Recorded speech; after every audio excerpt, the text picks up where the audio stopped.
Hello, everybody. David Shuster here. Breaking news. Donald Trump's White House press secretary has now condemned the January 6th Capitol riot.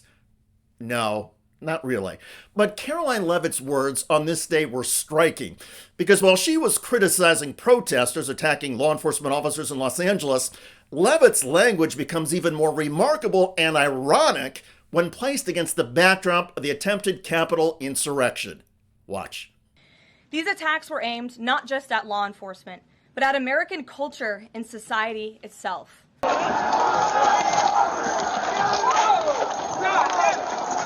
Rioters burned American flags, chanted,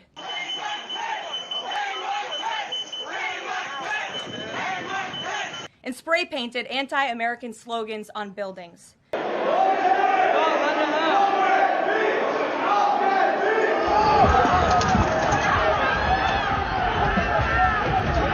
But President Trump will never allow mob rule to prevail in America. We're going to walk down to the Capitol because you'll never take back our country with weakness. You have to show strength and you have to be strong. The most basic duty of government is to preserve law and order, and this administration embraces that sacred responsibility. He has just returned to the White House and is signing a series of executive actions in the Oval Office, where he is pardoning some 1,500 January 6 rioters who have been convicted. Approximately 1,500 for a pardon. Yes. Full pardon. These criminals injured police. Yes, those criminals on January 6th injured police. More than 140 law enforcement officers were hurt. Some were maimed, lost fingers, and had their eyes gouged. Leavitt, though, and others in the Trump White House have consistently refused to talk about that day. And now, since the protesters in the news are anti-Trump, with demonstrations against migrant deportations, the Trump team claims to be all about law and order. The mendacity is breathtaking.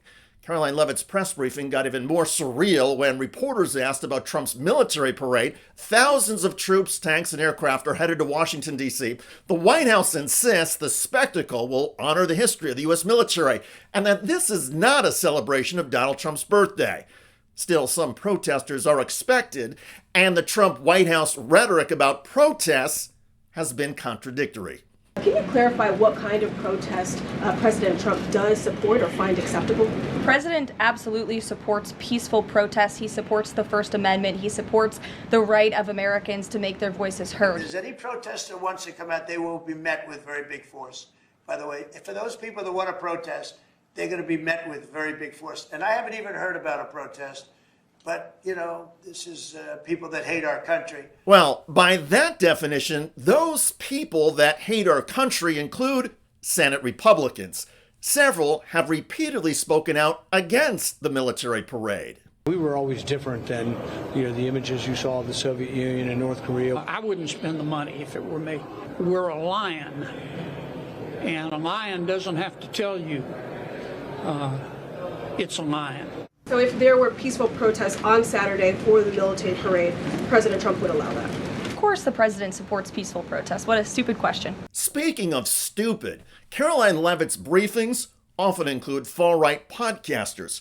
And one such MAGA media figure on this day repeated a Donald Trump propaganda claim about President Biden. President Trump has indicated that aides to former President Biden who used the auto pen to sign major orders and pardons should be investigated for potential crimes. Does he think that Biden allowing or at least being negligently unaware of this activity was an impeachable offense? I haven't heard the president address whether it's an impeachable offense, but it could perhaps be a criminal offense. Karoline, if something is a criminal offense, then it is by definition an impeachable offense. The constitutional standard is high crimes and misdemeanors. And you're calling reporters you don't like stupid? By the way, the Leavitt press briefing did generate some news on this day. You may recall that the Trump campaign and the Trump White House promised to deport undocumented migrants who were violent. The bad hombres, as Donald Trump called them.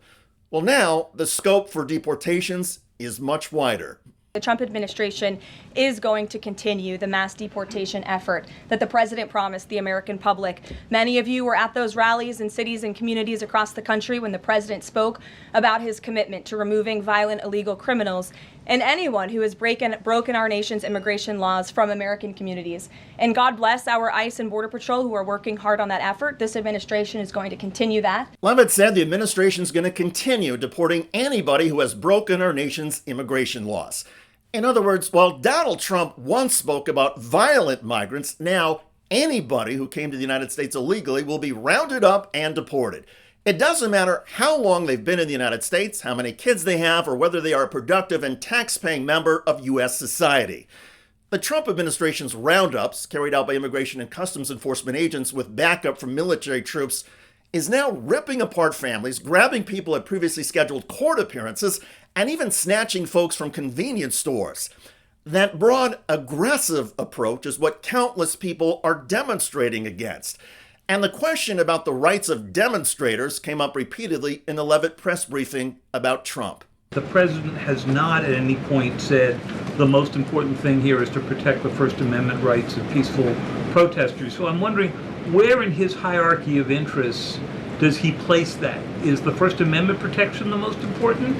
Is stopping violence most important? Why is he not out saying all peaceful protesters will be protected? I think two things can be important at the same time. And the president, as I just answered, supports the right of Americans to peacefully protest. He supports the First Amendment. Translation, the president's position is clear and consistent. Pro-Trump protesters, no matter how violent, will be pardoned for any crime. Anti-Trump protesters, no matter how peaceful, will be repressed by military force. We have seen mobs of violent rioters and agitators assaulting law enforcement officers.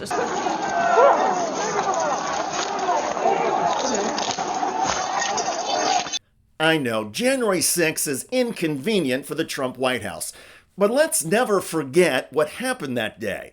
And what's happening now is that the Trump team is whitewashing the Capitol riot and diminishing the significance of January the 6th by trying to get all of us to focus just on California. It's the ultimate political and rhetorical hypocrisy. By the way, House Democrats just humiliated Republicans in memorable fashion over the Department of Government Efficiency. Name a department, name a system, name a service that this committee or the caucus or Elon has made more efficient. They said they were going to find $1 trillion. They fell 85% short. Look, government is inefficient. But the DOGE caucus and process was like, hold my beer. Let me show you what inefficiency really looks like. Okay? The DOGE caucus hasn't met in months. It had 2 meetings. Congress wasn't involved at all in the process in the executive branch. Elon's gone. The effort's dead. Buried rigor mortis is setting in. I feel ill talking of the dead. I shouldn't do that.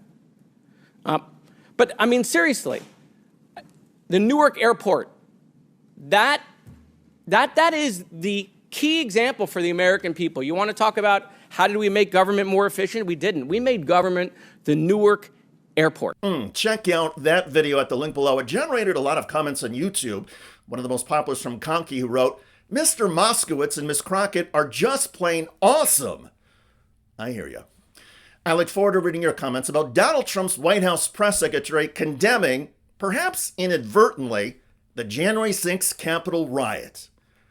I'm David Shuster. Thanks for joining us.